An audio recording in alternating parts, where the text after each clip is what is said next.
Yeah. by what they've read and seen since, describing essentially what they remember. Yeah. It's just a nice part of the world. It really is. Yeah. Everybody's so helpful. Hang on now. Let's see how our Tinker Toys are all put together here. Have we got any kind of an audio level? Yeah, if you just want to give me a little bit of... Glenn, would you just say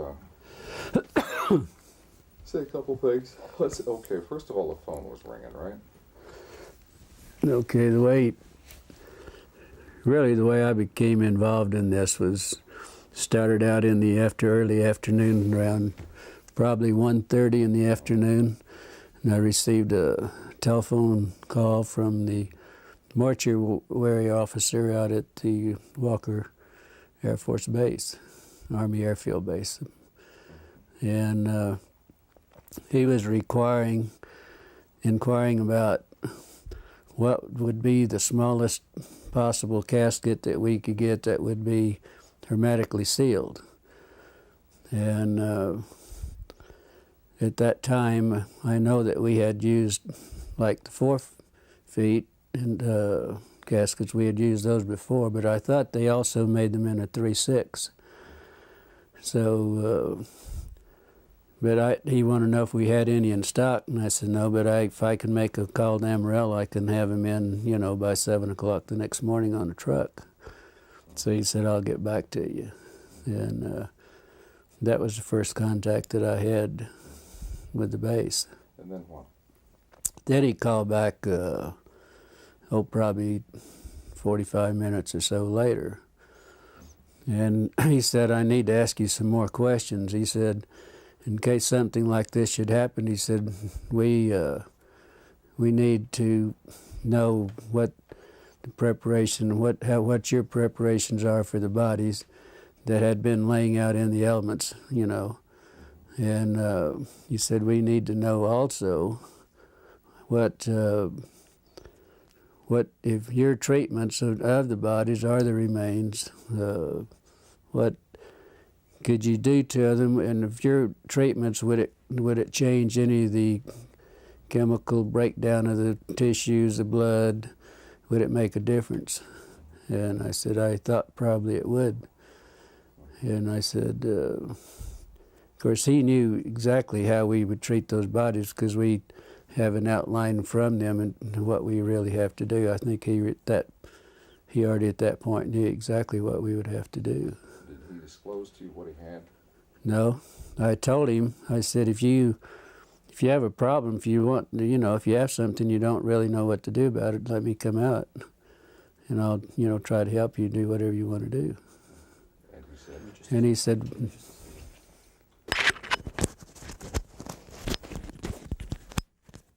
okay. And he said, no. He said, let's just back up just a minute there. Let's start again with, you were saying you told him that you can come out and take care of what he had, right? Yeah. Why don't you pick it up from that point again? So, anyway, he said, well, we don't really have anything. He said, we're sitting here thinking in case we should get involved in something like this, what would be our preparation? What should we do? Then I went through, I said, do you really want to know how we would do it? Well, yes, we would like to know.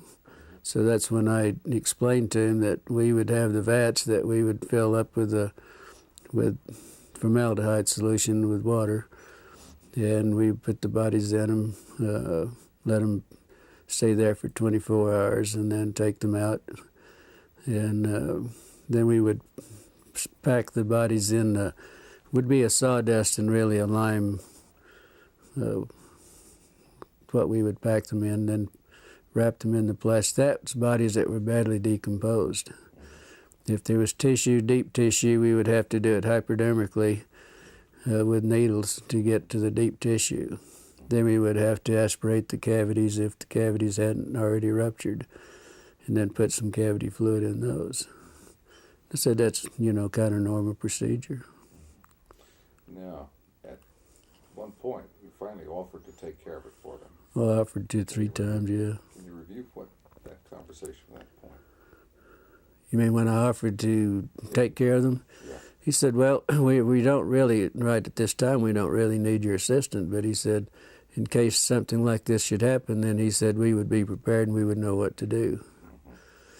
Then we got back onto the subject of maybe not damaging any of the chemicals, compounds or anything with the bodies, or tissues, whatever, because and they wanted, how would you pick bodies up like that, and what would you do not to contaminate any of it? Didn't this begin to seem a little strange to you at that point?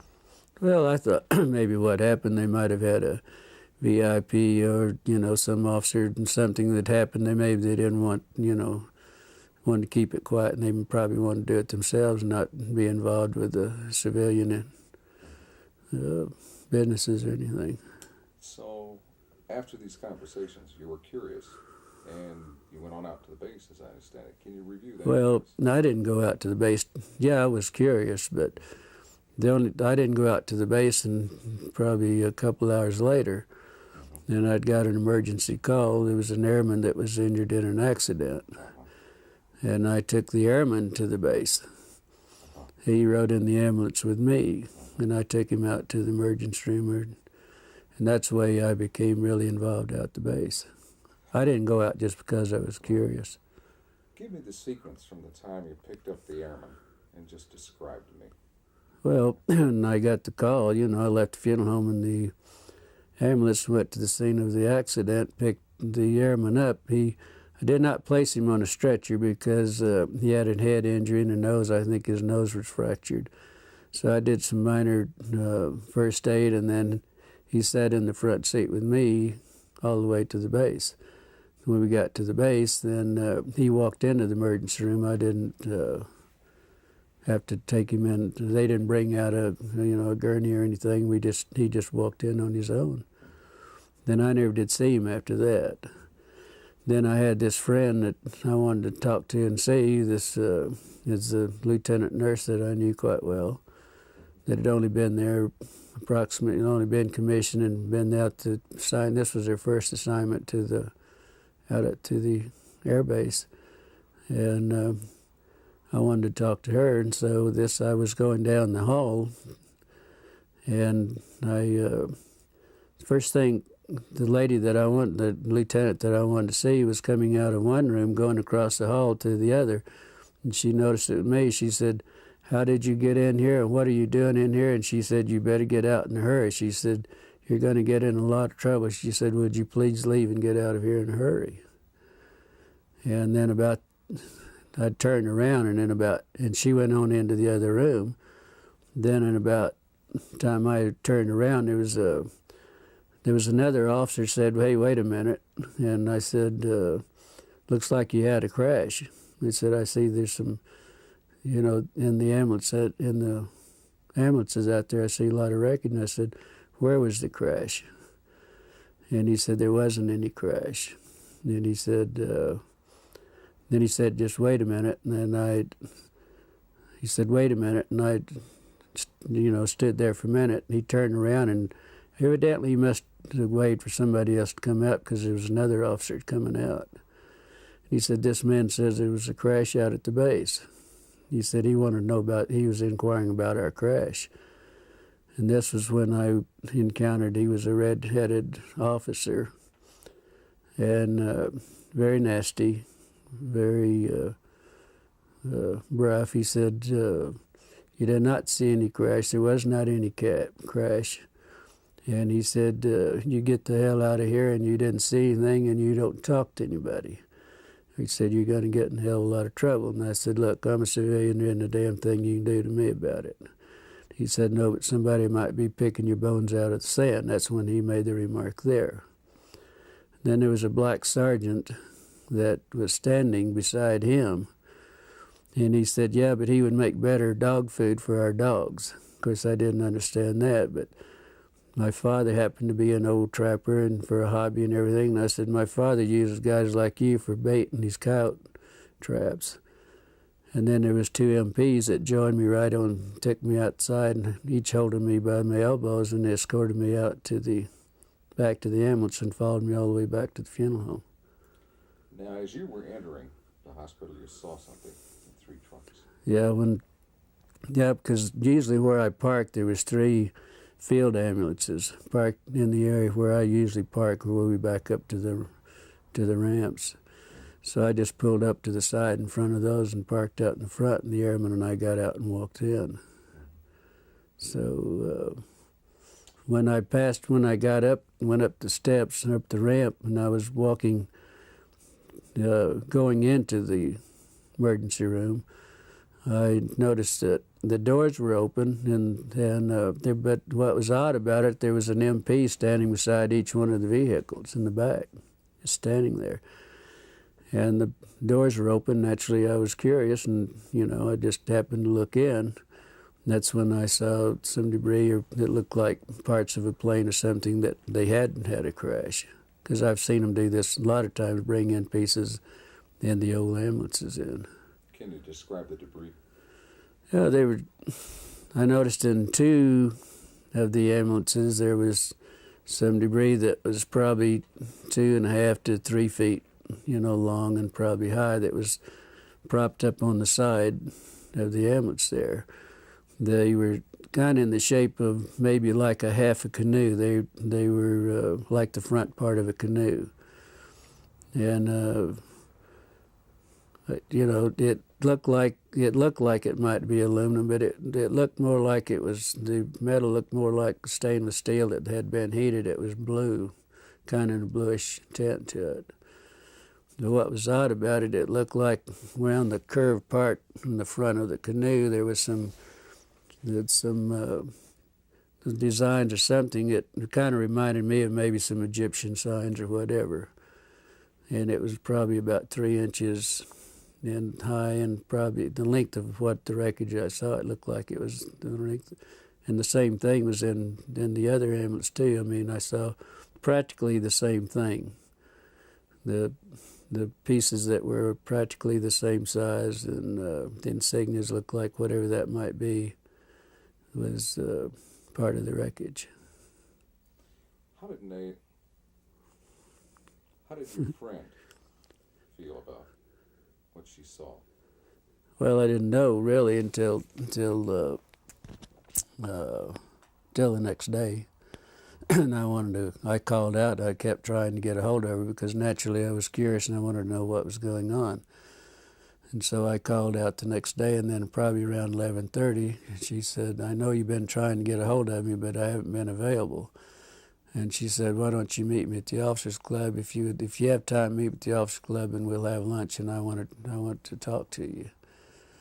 And the funeral home we had at that time, we had some of the businesses there had an associate membership to the officers club, and our funeral home had that membership, and also had a card to identify myself and what business that I was, associated with. So I had no problem. One time I'd go to base, all I had to do, a lot of times if it was in the evening, I'd have to stop and sign a visitor's and get a visitor's pass and then turn it in when I left. But it was no problem going out there. So I went on out and met her. Beg your pardon? Tell me about lunch. Well, we, both ordered. I'm not sure, remember what we ordered, but it was just a light lunch. But she was so upset. She looked like she's, in shock, is what she really talked like and looked like. And she said, I said, well, I was just curious. The only reason I want to talk to you, I was curious on what happened. And she said, well, you won't believe it. And she says, I don't believe it either. But she said, I got in a lot of trouble on this thing. I'm not real sure about this. But she said, then she pulled out of a little purse or little pocketbook, whatever she had there. She gave me a little diagram that she had drawn some figures of some arms and face and so on. She told me that this is what was in those, that it was a crash. It wasn't an airplane, but they didn't know what it was at that time. These were bodies. Yeah, but she said we have 3 bodies. That there was 3 bodies. She said 2 of them were very mutilated. One looked like it might have walked out, or that it, might have lived a little while. and she explained they were like 3.5 feet to 4 feet tall. The two of the bodies were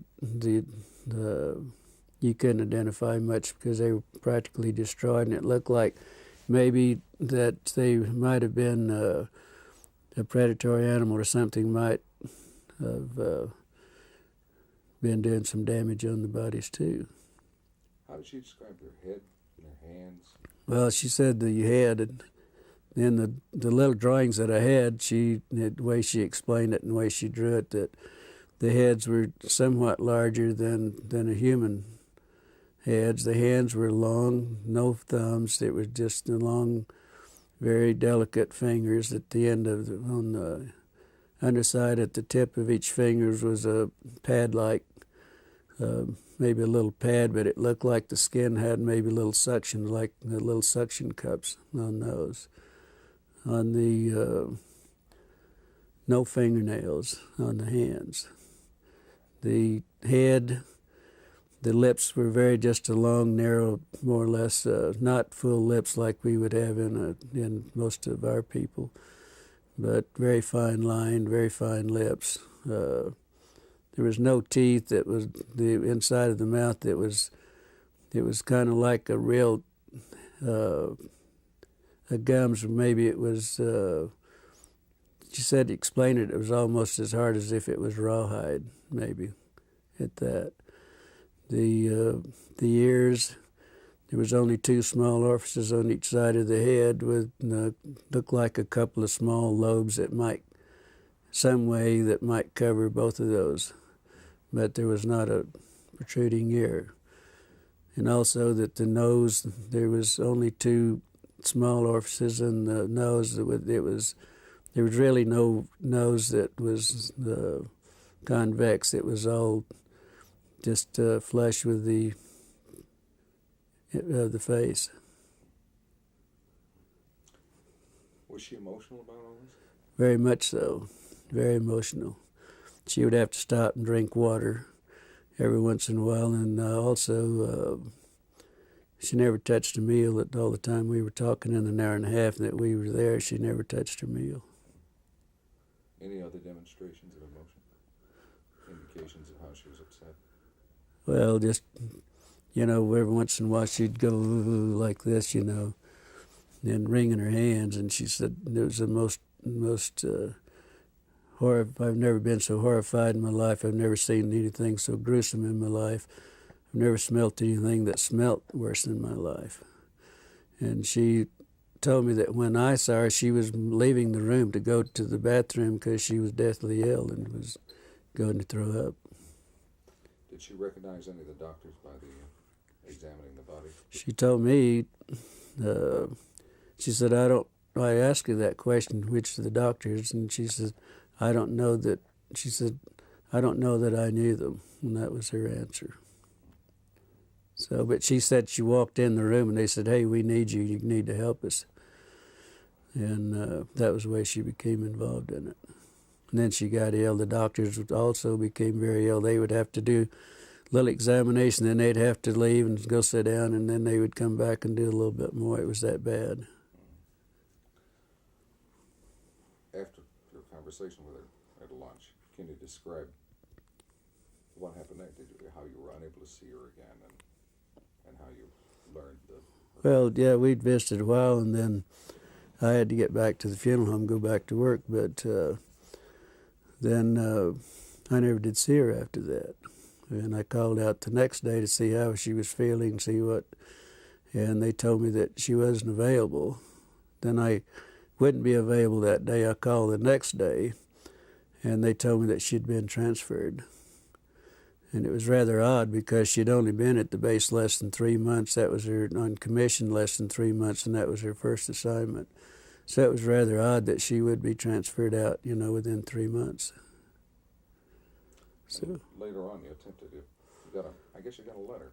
Then about 2 weeks, probably 2 weeks, at least 2 weeks. Could have been a little longer, but I know it was at least 2 weeks. I got a letter addressed to me at Glendennis at the Ballard Funeral Home. With she didn't sign. It didn't have any returned address or anything on it. But inside of the letter, It was just a note. She said, I don't have time to write. I will write later. This is my APO number. And that was the extent of it. So then I wrote back to her and asked her more or less how she was feeling and why the sudden transfer, and then I hoped that she wasn't in any trouble. It was just a short note. I really didn't go into a lot of detail or anything. Then probably 3 weeks or probably a month after that, then I got the letter that I had mailed to her. It was returned. It was stamped return, and also it's in red printing it said deceased, and that's the last time I ever heard anything about it. Then, then I went out to the base a few days later, and I was talking to one of the nurses, and I said, whatever happened to the lieutenant? And she said, well, the rumor is that we heard that she was killed with 5 other nurses in a training mission in a plane crash. And that was it. No indication of where? Well, it was in London, England. She said in the note that she sent me that she was in London, stationed in London. And that was it. That's the last time I ever heard. Do you believe that she's dead? No, I don't think so. After all that's happening and after, threatening me and everything, I doubt very seriously that she was. I would hope not. What would you like to say to her if she happened to see this? Well, if she happened to just see it, if she feels like if she wants to talk, if she feels like I would like to hear from her, yes. See what's been going on in her life and why she wasn't able to contact me. If she, feels like it.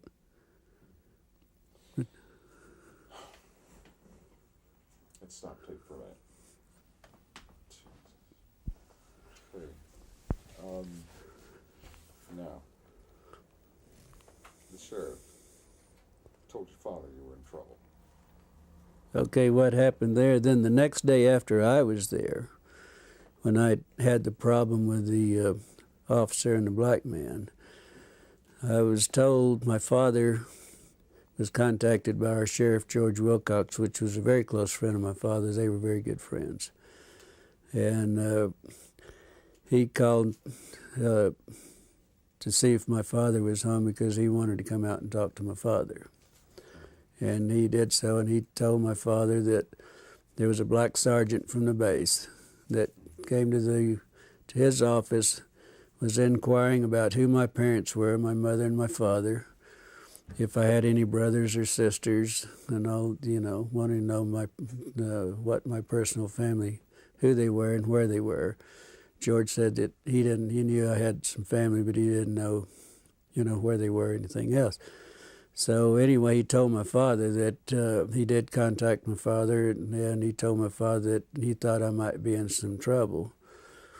And but they evidently didn't explain why I was in trouble. So, first thing my father did was get in his car and come to the funeral home. He said we had to talk because he and I were very close. We were real good friends. The best friend I ever had was my father. He said, I've got to talk. He said, if you're in trouble, he said, we've got to do something about it. And I said, I'm not in trouble. He said, well, you are. He said, George Wilcox told me that you were in a lot of trouble and that you got involved in something that you had no business getting involved in and that you could be in a lot of trouble. And I said, so I told my father the story, and he's the only man that I've ever told this story to until I talked to Stan Friedman and to you people, and that's it, period. And I did tell my father what the story was. Of course, it was unbelievable for him. But then he became very upset, and he wanted to go shoot a few people and all that because they did threaten my life, and so that was the way my father heard about it, and that was the extent of my family. And he never would tell him who my brother, and I had a brother that was a fighter pilot during that time, and I had 3 sisters, and one of them was a nurse. But he would never tell him anything, and so he didn't tell the sheriff or anybody else, because the sheriff was supposed to call him back and give him the names and where they were at, and he wouldn't do it. Let's get back to your friend. Did she express an opinion as to what she thought these beings were? Did she think they came with it? Well, The the only remark that she ever made was that they definitely weren't humans as we know humans, but they could be from another planet. Or the doctors were explaining this, that they couldn't be from our planet. They had to be an alien, or had to be something else, but not in our planet. She had a phrase she used to describe how they looked to her. You remember that? You were telling me, like little black Chinamen. Well, she said that. Well, of course they were. First thing she said, they were black. They were just as black as they could be, but probably laying out in the elements in July in Roswell with 105 to 110 temperature every day and 80 degrees or so at night. I mean, that wouldn't be uncommon, because we picked up a lot of sheep herders of people that have been found dead that's laying in the desert, for days and bitten by rattlesnakes or whatever. And they do turn, as black as they can. And I know exactly what they were talking about, because with the smell and the odor being so drastic, because this is a very unpleasant situation, And let's talk about their eyes. How did she describe their eyes? Well, she said that, of course, their eyes were set back into the skull. Oh, and it was I thought it was interesting also that she said their skulls, the doctor said their skull bone structure wasn't like ours. It wasn't actually a bone. It was probably a real heavy cartilage. It looked more or less like a newborn baby. The skull was very pliable. You could mash on the skull and it would, it would give. And so the bone structure, bones not like our bones, it was our skull and everything. What about the bones in the hands and arms? Said very fine, very delicate. The arm bones, like the radial and the ulnar and in the arm, that was so fine that he doubted if they could lift. She said they doubt if anyone at that size and the arms at that could lift 50 pounds on the earth or anywhere else. They doubted they had that strength. But she said the one that hadn't been mutilated to a great extent, it reminded him of a real small ancient Chinese person, no hair at all, and very, very delicate skin. In fact, he said the skin would look like they could almost see through it, almost transparent. Why don't you give me a paragraph on the ears and the nostrils? Well, the ears, like I think I stated to you, that the ears, there was a couple of small orifices, one on top of the other, with two little lobe flaps, one over the other. They didn't really know if they had any significance, how they worked or what. They didn't go into that. The nose was only a couple of very small orifices, holes right there, just above the lip line. But it had, there wasn't anything covering it. And it was just like two small indentations there, and that was it. Said it was very unusual. Does anyone else, Don, Kel, do you have anything that you think you're talking about the hands. The hands. Yeah. Describe the hands. The hands, well, there was one hand. There was one hand that evidently wasn't attached to the arm. And she said that where she got sick and left the room was that this doctor had the long forceps and picked the hand up and turned it over.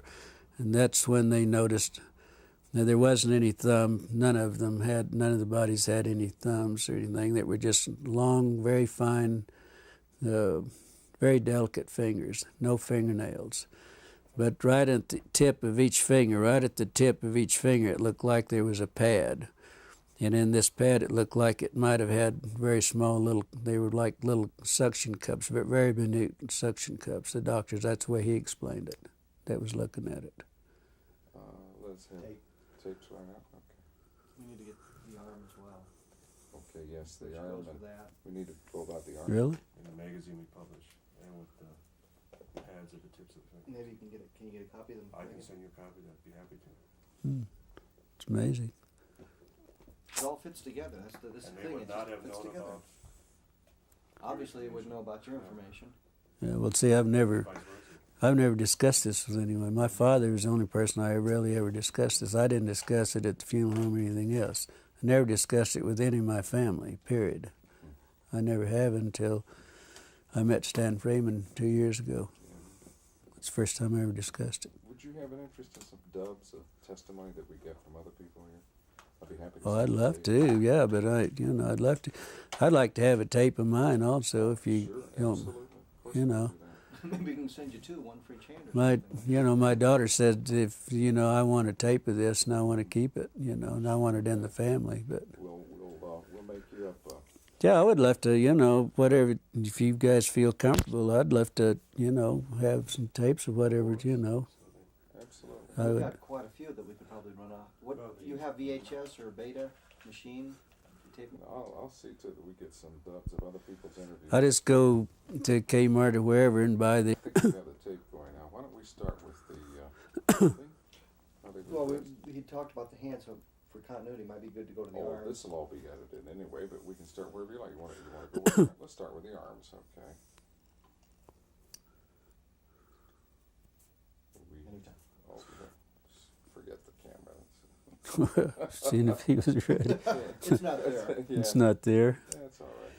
But you were asking me to describe the arms, and this was another thing that the lieutenant brought out, that it was very the difference between theirs and ours, from the wrist to the first joint here, that it was probably 1.5 times longer than the top part up here. It was very odd looking. It was very odd, she said. And the very small arms, very small. Bone structure? Bone structure, of course I asked her about the bones because we were talking about the wrist bones and everything, and she said it was very similar to ours, but the bones were so small that their bones probably wasn't in the arm, wasn't any larger than my finger. Wow. So Okay, now give me 2 or 3 sentences on how they were dressed. If they were dressed. we never mentioned it, Is that right? never talked about the dress. Did she say anything about sex, or was she able to determine? She said she really never, she was so sick and everything that it never even entered her mind. So that was it. I guess not. No way to determine the sex of the beings then. Well, it wasn't discussed with her. It probably was, but she, like she said, I was so ill and so horrified that I don't, she said, she sat up all night and she knew I was going to be real concerned, knew I was going to be on what happened, she knew that I got in trouble, probably. And she drew that, she sat up and made little notes on the back of these little prescription pads. And that's what, she had her notes made out, and that's what we discussed, particularly what she had. I was very interested in that you had kept so many records of the incident and pertaining to everything that you knew regarding the UFO correction. And you kept them in the, there at Ballard's, and then later they disappeared. Yeah. Could you give us a Well, sense of that? I was really in charge of all the military contracts. I did all the bids and everything and really took care of all the contracts myself. And that was one of my duties at the funeral home, to take care of the military. And I had a file on everything that ever happened at Walker Air Base, like Bob Hope and some of the big orchestras, and everybody'd come and have the big parties and everything in the hangars. I attended, but I would also have pictures and everything. I had a personal file that I kept, and I kept everything in this file that pertained that I attended or whatever. And this is where I put the diagrams and the notes that she gave me was in my personal file. Well, then the Ballard Funeral Home sold at a later date, several years later, that it sold. And the people that bought the funeral home, these were files they were the old files that they kept in the basement down in the furnace room. And they had I had all the military files together in one filing cabinet. Everything had happened at the base and everything. We also had the contract at Fort Sumner Air Base. They had a glider base there and also fighter pilot training there, and the P-47s and 51s and so on. And so I had all the files. Everything was, one filing cabinet was strictly all military. And that's where I had all this filed away. I had all this filed away. I even had the newspaper that Walter Haut, the headlines and all this, the next day I had all that in his files. What interests me is that out of all these files, Yeah. all these different topics, only one was missing when you went to look for it, and that was the one pertaining to this. Yeah. Can you review that for us? Well, no, there were some of the other files were missing also, not just my own file, but my file was in the same, that, yeah, most all of my file was gone. But there was also some files, they had really actually had destroyed most of the files that were pertaining after certain years. They just gotten rid of them. And they told the manager of the funeral home, that's the manager there, name Raymond Otero, also told me that he knew my file was there. Joe Lucas, that was the manager at that time, knew my files were there. And he and I'd had some personal problems, and he said, get rid of his damn files. We don't want anything that remind us of him. And that's where the files went, really. There was some discussion about how to preserve the bodies, Right. dry ice and that sort of thing, and you kind of addressed Oh, well, where they got the ice and things. Then the mortuary officer, what would you do if you had to ship one out? And but you couldn't do anything to it. I mean, that you couldn't, do any treatments. I mean, what would you do? I said the only thing you could do that I would suggest, that first thing, if you have a problem, don't want to destroy any of the tissue, any blood cells, anything that you don't want to destroy, I would suggest that you contact a pathologist. And I said, I'm sure the Army Airfield, somebody's got some pathologists around. I didn't know that they had one in Roswell. But I said, if I were you, I'd call a pathologist and ask him how he would like to have it done, or whatever you're going to do, or whatever it is. You better do what the pathologist, because he's the one that's going to do the autopsy and make the reports. But I said, the only thing I know you could do is just go to Clarity's Dairy or Sunset Creamery, we had two at the time, and buy all the dry ice you can and pack them in dry ice, if that's possible. And that's what I suggest that they do. Excuse me, Glenn, you're hitting my mic with your Oh, thumb. sorry about that. That's all right. I've done it at least 8 times I already know it's this not week. personal like this. No. Okay, what do you think? I think as a suggestion, you might want to do that part again if you think you'd like to use it, because The dry ice? you probably hit it just a few times. And it might Oh, sorry about that. Isn't this picky business? Glenn Dennis, take 2, Clarity's Yeah. Dairy. All right, let's go back and go over the dry ice then again. Well, okay. What I suggested that to the mortuary officer, I suggested this to the mortuary officer and we discussed this probably for 20 minutes or better on the telephone. And I kept telling him, hey, if you have a problem, if you got something out there, if you need our services, we have the contract. I would be glad to come out and help you take care of it. And he said, no, this is for future. Kept always referring this was for future use in case we did have something. But then I said, well, first thing you better do, you better get a hold of a pathologist. I don't know whether you have one at the base, but I know you probably have the top pathologist, something similar to those words. And I said, that's what I do, and you better let him give you the instructions, and then you better do what he tells you to do, because he's the one that's going to do the autopsy. And if it's this sensitive, you better do what he tells you. But I said, the only other suggestion I can make, that you go to Clarity's Dairy or you go to Sunset Creamery, buy all the dry ice you can and pack whatever you have, whatever the problem is, you better pack it in dry ice and then do whatever you have to do with it, because that's the only way. They tried to put it in the morgue. Out at the morgue, they had 2 refrigerated body compartments that we used to put them in, and then we would go out and get the bodies from there. But they always brought the airmen to us, but on the dependents and everything, we went out for them.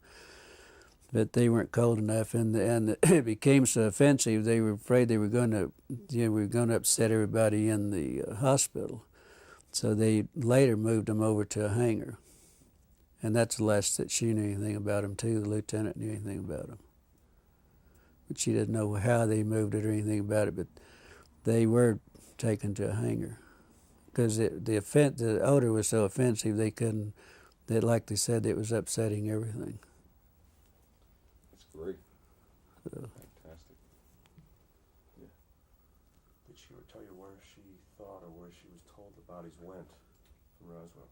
I'm sorry. Where the bodies went from Roswell? Did you know where they were shipped out? Did you know where they went? She didn't know. You never, She never told me. She never mentioned any. never suggested them. No suggestion whatsoever. She just said that the last she heard they were in a hangar, and that's all she knows. And we never discussed anything else. I guess if that takes care of everything, would you like to watch it? Well, there's a portion of it just to get an idea. You don't need to watch the whole. Sure. Yeah.